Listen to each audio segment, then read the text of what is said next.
Olá pessoal, nesse vídeo eu vou falar um pouco sobre este livro aqui do Steven Pinker, Tábula Rasa. Ele é um livro que foi publicado aí em 2004 pela Companhia das Letras. Então ele vai falar de uma discussão que foi explorada mais há um tempo atrás, hoje já nem tanto, que é a questão da...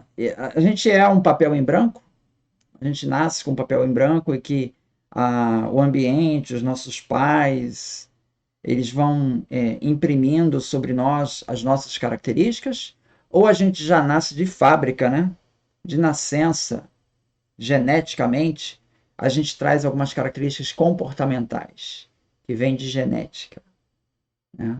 Então, essa ideia da tábula rasa, né? Ele vai desenvolver esse conceito, né? E de diferentes vertentes, né? Vai analisar a educação, violência, arte, sempre dessa perspectiva, né? Então ele vai trazer ali que em Franz Boas, né, isso lá em 1927, né, ele trouxe uma ideia de que o homem tem um impulso inato para produzir formas de maneira criadora, sendo que essa forma é culturalmente determinada.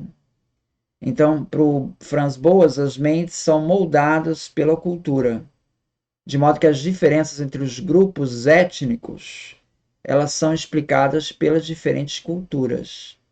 Então, essa tese do Franz Boas, né, eles vêm numa linha se contrapondo à eugenia, né? A ideia que até então vinha cada vez se desenvolvendo uma tese, entre aspas, científica, né?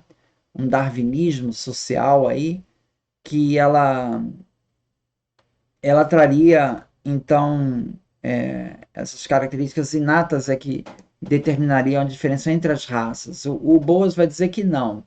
O que vai dar diferença entre os grupos étnicos é a cultura. Então ele diz assim: afirmo que, a menos que se possa provar ao contrário, temos de supor que todas as atividades complexas são socialmente determinadas, elas não são hereditárias. Os discípulos do Franz Boas vão expandir esse conceito, inicialmente estava restrito para explicar as diferenças entre os grupos étnicos, e vão passar a explicar aspectos da existência humana, comportamentais também, determinados, moldados pela cultura. Então, Pinker vai dizer o seguinte: a cultura, portanto, é um fundo comum de inovações tecnológicas e sociais que as pessoas acumulam para ajudá-las na vida, e não uma coleção de papéis e símbolos arbitrariamente coletados ao acaso. Com relação à inteligência, o Pinker vai dizer o seguinte: nós temos a nossa inteligência prática humana, ela pode ter evoluído passo a passo com a linguagem e com a cognição social, resultando em uma espécie que vive justamente do poder de suas ideias. O Pinker, ele acredita que nós nascemos com um instinto de linguagem.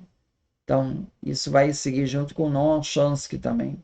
Então, a linguagem, existe uma característica genética aí, né?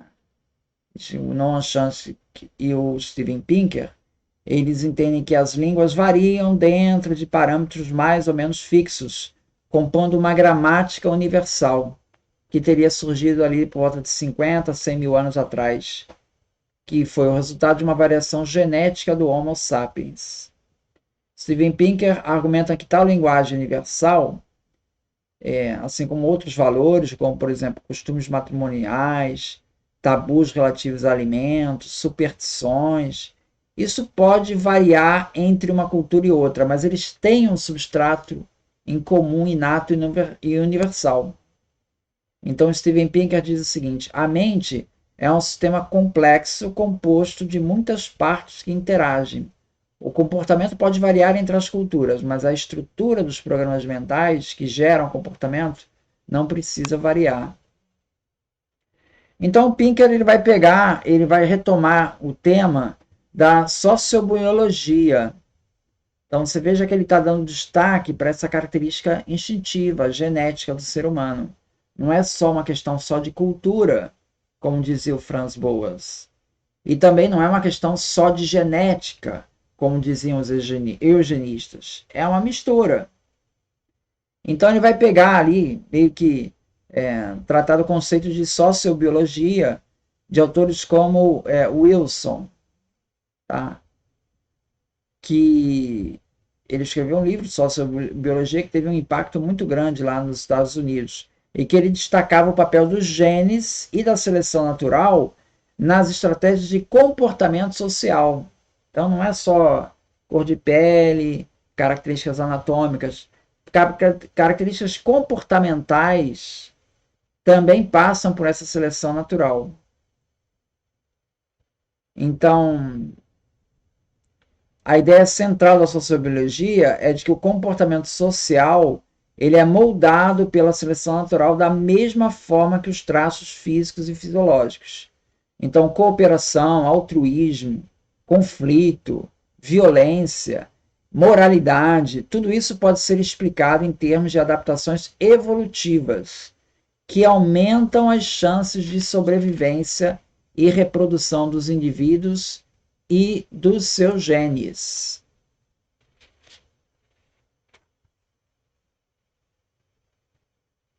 A monogamia, por exemplo, ela evoluiu como uma estratégia reprodutiva vantajosa para os homens. A posse exclusiva de uma mulher garantiria o acesso sexual contínuo e a certeza da paternidade, aumentando as chances de sucesso reprodutivo do homem. Então, a sociobiologia ela acaba sendo criticada. Por exemplo, nesse caso da monogamia, ela é criticada por reduzir a monogamia a uma mera estratégia reprodutiva, ignorando traços como afeto, amor, companheirismo. Steven Pinker mostra que essas acusações, elas muitas vezes são injustas, tá? Essas acusações de determinismo biológico, né? O gene traçaria tudo. A sociobiologia não está dizendo isso, tá? E de reducionismo, reduzir tudo a gene, ele não está dizendo isso. São acusações injustas, como se os genes determinassem o comportamento humano com 100% de certeza, ou como se as pessoas tivessem de perpetrar atos de promiscuidade, agressão ou egoísmo. Tá? Então, a pessoa pode ter uma propensão à violência que vem geneticamente, mas o ambiente pode fazer com que esse indivíduo nunca realize essa propensão. É que nem a pessoa pode ter uma propensão a ser diabética, mas ela pode manter os níveis de açúcar controlados e ela nunca ser efetivamente diabética. Então, o ambiente tem uma característica nisso. Você pode ter um limiar baixo para aquela característica, mas você pode controlar isso pelo ambiente e aquilo nunca se manifestar.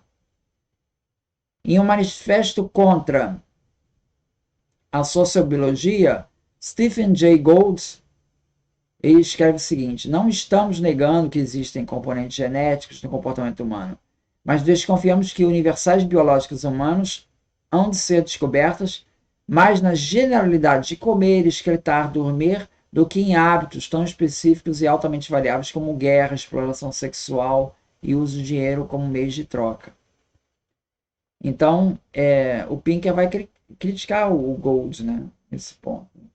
A sociobiologia tem sido criticada também por algumas correntes do pensamento social e político, que argumentam que ela pode ser usada para justificar visões deterministas e reducionistas do comportamento humano, negligenciando os aspectos culturais, históricos e sociais.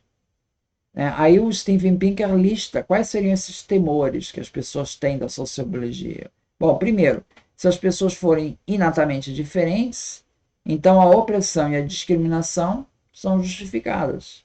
Segundo, se as pessoas forem inatamente imorais, então não tem como melhorar esse cidadão, ele já nasce imoral. Terceiro, se as pessoas forem um produto da biologia, então o livre-arbítrio é um mito. Né? Você é o que os seus genes são, não tem como sair disso. E quarto, então as pessoas não são responsáveis pelos seus atos. Né? Você não pode ser culpado, você nasceu com esse gene. E quarto, se as pessoas forem produto da biologia, então a vida não tem significado. Essas 4 acusações, o Pinker diz que são injustas, porque a sociobiologia em nenhum momento diz que tudo é determinado pelos genes. Você tem uma contraposição entre a natureza, o instinto, os genes, que seria a nature, e o ambiente, a educação, que seria a nurture. Né? Esses aspectos, eles se complementam. Tá? Eles são mais uma situação de dualidade. São 2 aspectos que se convivem ali. 2 fatores influenciando o teu comportamento.